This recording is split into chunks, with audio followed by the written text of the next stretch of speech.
Good morning, everyone. This morning and for the next 2 days is Dias Los Muertos.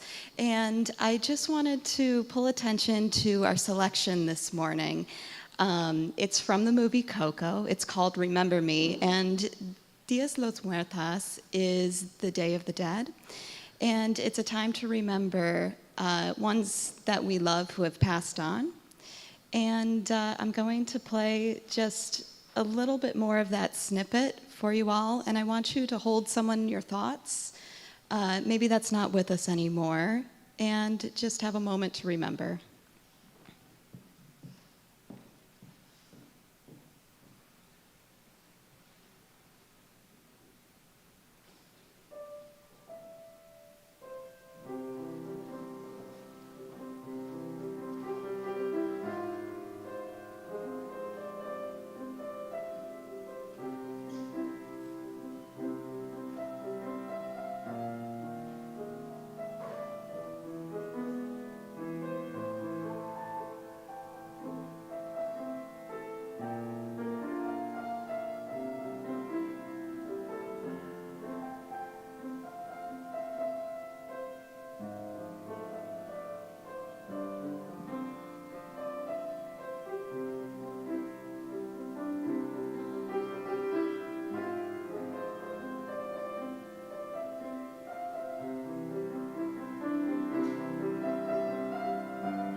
Thank you, Dr. Hartz. What a way to start our day.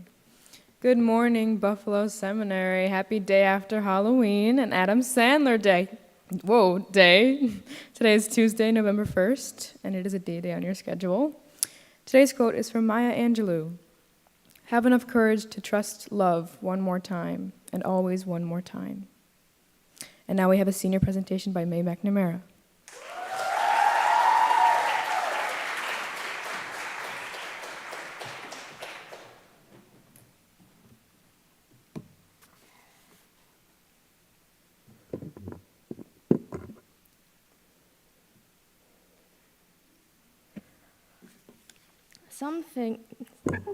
Some things I've learned over the 18 years that I've been alive. Number 1, things adults should never say to a senior in high school. First, so where do you want to go to college? Like clockwork, the second I finished my junior year of high school, I was bombarded by this question. The pleasant, simple trees of the usual, hey, how have you been? What have you been up to lately? Was all but gone, replaced by the appalling and daunting question of my unmade plans for my future. And every time a person posed this question, I gave a poorly spoken response of, well, so I'm not really sure. I'm still trying to figure that out, and lots of nervous laughter. Second, what do you want to major in? This question, which always follows the horrifying question of college, causes a wave of uncertainty and inadequacy to wash over me, followed by a feeling of annoyance and impatience. In response to this question, I usually reply with an, I'm undecided, which is followed by the other person suggesting a major and then going on to talk about how their child was so successful in that major. While I am happy for them, I do not wish to hear about it. Number 2, things I learned in the restaurant industry. First, people will always assume I can speak Chinese because I have Asian features. This has happened on more than one occasion. Once, while clearing a table, a large white man looked at me, smiled, and then mispronounced xie. None of the other bussers or servers had gotten a xie. They had gotten a regular old-fashioned thank you. The man stared at me as if waiting for me to tell him he had done a good job. I reacted the only way I knew I could. I stared blankly back at the man, smiled awkwardly, left the table quickly, and did not return. Second, Facebook is the worst way to send out notifications. On the first day I started working as a busser, I was woefully unprepared. Now, to be fair, this was no fault of my own. After finally getting the job, I was told to follow the Roycroft floor staff schedule on Facebook. Who uses Facebook? Happy that I'd gotten the job, I created a Facebook account and requested to follow them. After 3 days of pending, I became worried and decided to call the restaurant to see when my first shift was. There were 2 different shifts a day, the lunch shift at 8 a.m. and the dinner shift at 4 p.m. When I finally got through to the restaurant, I was told that my first shift was that day. It was a dinner shift. I was at home, I hadn't showered, and it was 3:59 p.m. Number 3, things I learned when I went to a wilderness camp. First, don't set up a tent in a thunderstorm. Looking back, this concept seems quite simple and obvious to understand, but at the time it never crossed my mind. I had been canoeing on a lake for over 7 hours and hadn't eaten anything for a good 6 hours. It was almost night, and all that was on my mind was sleep.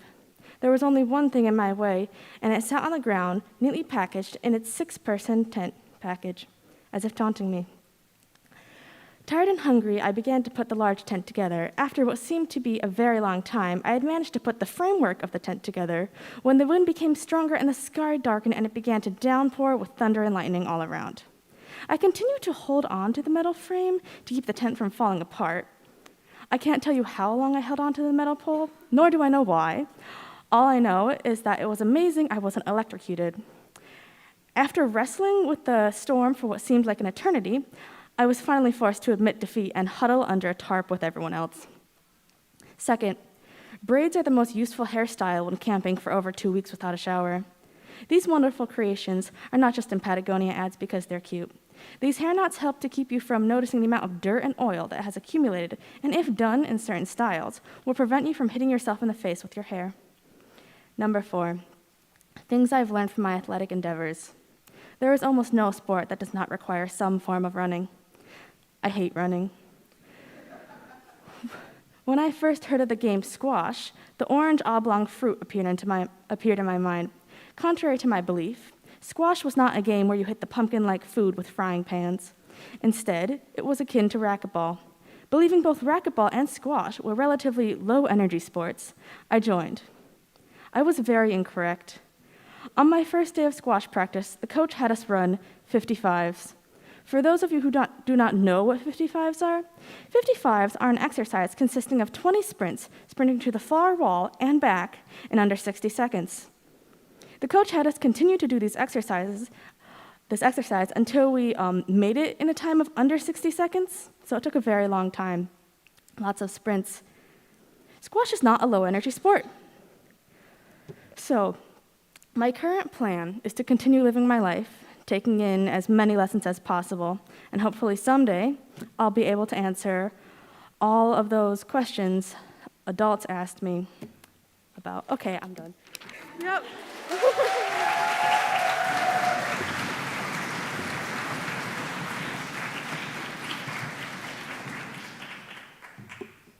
Thank you so much, May.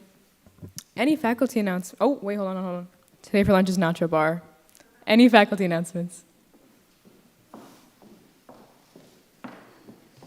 Good morning. On Friday at 4:30 in the atrium, I'm going to be hosting a fall bingo. I've got 30 bingo boards, 12 people signed up already. If you want to join, feel free. I believe the sign up was sent out in the SEM Weekly.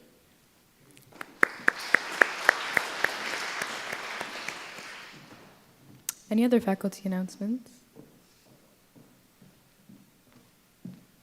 I just wanted to say congratulations to Dylan Pittman, who won all of the days of the music challenge. Dylan, come on up and grab your prize.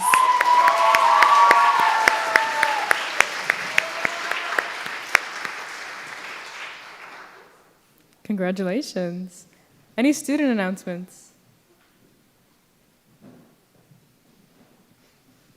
We just want to say Happy Adam Sandler Day. And I don't know why we don't dress like this every day, because everyone looks amazing, so thank you.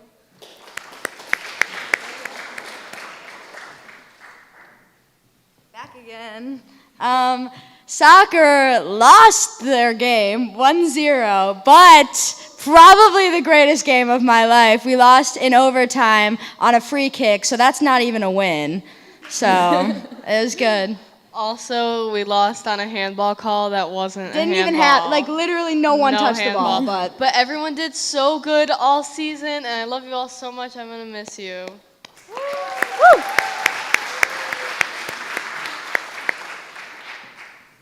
Hey guys, so I'm putting in the plug right now for bowling. So yeah, get hype. So bowling starts November 14th, so that's what, like 2 weeks I think from today, mayhaps. Bowling's super fun. It's really only like 2 days out of the entire week, so don't necessarily believe when it says it's Monday through Friday. That's not true. But it's a super fun way to spend time with some friends after school. Also, it counts as your Yugo Sem credit, so what more could you want? But also, it really is actually a lot of fun. It's not really serious, so it's literally just like you're going bowling with your friends. I definitely recommend if you are like scared to commit, it's okay. You can come out and try. We do have like 1 or 2 practices right before, but it is actually fun, and it's, yeah. So join. Thanks.